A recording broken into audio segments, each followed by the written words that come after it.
The day before our wedding, my husband gives me a sapphire ring. I place a hand on my slightly bulging belly. As I lie on the operating table, I call him and tell him I want to call the wedding off. Shortly after, his secretary calls me tearfully. I was the one who was impudent enough to select the ring, ma'am. Please don't blame Mr. Nolan for this. It's all my fault. Archer Nolan holds her in his arms and coaxes her gently for a long time. He only says one thing to me. You're already carrying my child. Can you really bear to leave me? Mrs. Nolan, are you sure? The baby is already 4 months old. Do you really not want it anymore?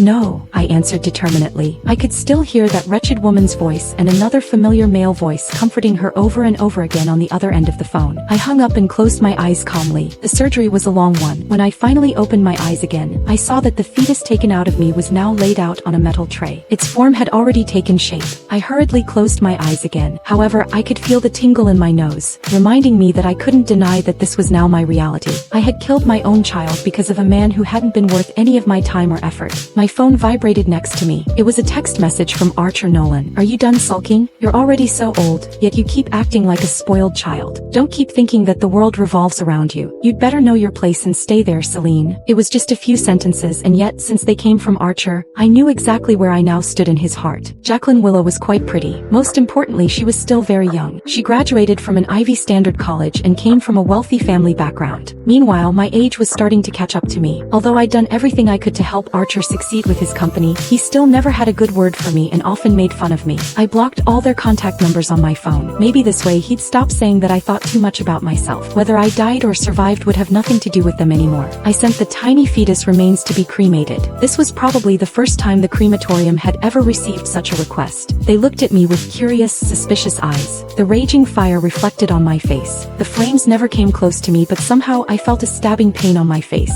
The pain extended all the way down to my heart. When the ashes were finally taken out and put into an urn, the last shaky walls in my heart finally collapsed. Tears flowed down my face continuously. I realized that I finally had absolutely nothing left. I used to have a husband who loved me. I used to have a baby in my stomach whom I loved. But now, even the future I looked forward to together had gone up in flames. On the way home from the hospital, I saw a massive billboard advertisement for Nolan Group. The two people modeling the jewelry looked absolutely perfect together. They looked like they were made for each other. Hanging from Jacqueline's neck was an eye-piercing blue necklace made from blue sapphires. From my many years of experience of being a jewelry designer, I suspected that it was a set with the ring I'd received from Archer before. I took out the ring carefully and looked at it before letting out a self-mocking laugh. Compared to the intricate and complicated design of the sapphire necklace Jacqueline was wearing around her neck, my ring looked extremely plain and inexpensive. In fact, it felt more like a freebie that came with purchasing the necklace. I threw the ring into the trash, just like how I threw my years of love and sincerity for Archer away. I don't owe you anything anymore, Archer.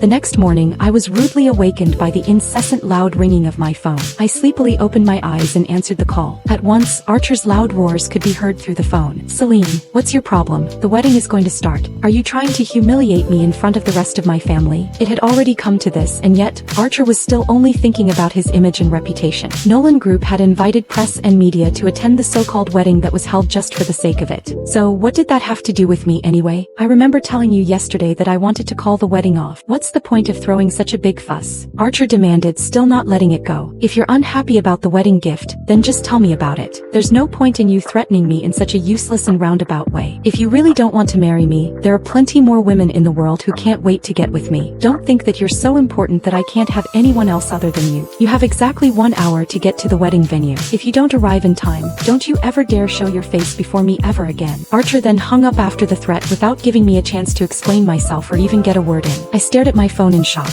Then I recalled him when he was younger. He had held my hand under the bright sun and told me in a gentle voice, Celine, you'll be the only woman I ever want to marry in my life. There's no one else but you. It can only be you. I was then immediately brought back to the present. Now, Archer only kept reminding me that I wasn't anyone important in his life. I figured that I should perhaps make it clearer to him that it was over between us. I put on some dazzling makeup and managed to make it in time to the hotel where our wedding was being held. As soon as I alighted from the car, numerous paparazzi rushed toward me and started asking me questions. Mrs. Nolan, it's your big day with Mr. Nolan today. How do you feel about it? I heard that you both knew each other since since you were kids. Is it true that Mr. Nolan has been treating you as lovingly as he did back then? I had no interest in answering any of the loaded questions these people threw at me because I heard someone next to Archer say, I knew you had a chokehold around your wife. She still came crawling back to you after a simple phone call. Meanwhile, Archer answered, women are easy to handle. As long as you don't spoil her too much, she'll know when to get back in place. However, when his eyes landed on me, he immediately resumed looking at me coldly and disinterestedly. So, you still know how to return to me? Don't think that you can walk over my head just because you got pregnant. Let me tell you, Celine, you're practically nothing without me. I just stared up at him in silence. What are you doing still standing there like an idiot, waiting for the others to make a joke out of you? Archer gave me an impatient look and shoved me along. I was caught off balance. With that, under everyone's eyes, I fell heavily to the ground. My ankle started throbbing painfully. I immediately let out a hiss and moaned in pain. However, Archer just glared at me and yelled, stop pretending and get back up. You're humiliating me. I just gave him a wan smile and climbed back onto my feet by myself. However, before I'd even managed to dust my dress off, another person accidentally shoved me back onto the ground.